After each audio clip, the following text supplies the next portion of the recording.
ঝাউতলার বিকেলটা যেন এক কবিতা। সূর্যের নরম আলো ধীরে ধীরে মিশে যাচ্ছে দিগন্তের কাছে। চারপাশে ছড়িয়ে আছে শান্ত এক সুর। মানুষ হাঁটছে আপন মনে, হাওয়ায় ভেসে আসে শিশির ছোঁয়া গন্ধ। আর সেই গন্ধে মিশে আছে শহরের ক্লান্তি ভুলে যাওয়ার এক জাদু।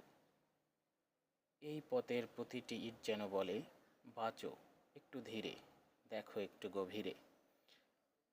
একটা সাইকেল চলে যায় চোখের সামনে দিয়ে, আমার মনটাও যেন তার পেছনে উড়ে যায় অজানা শান্তির দিকে, প্রকৃতির কোলে। ঝাউতলা শুধু একটি জায়গা নয়, এ যেন এক অনুভব, যেখানে হৃদয় শান্ত হয় আর মন ফিরে পায় নিজেকে। আজকে আমরা আসছি পটুয়াখালীর ঝাউতলা এলাকায়। এটি খুব সুন্দর একটি জায়গা, যেখানে আসলে আপনার মনটা ভালো না হয়ে আর কোনো উপায় নেই।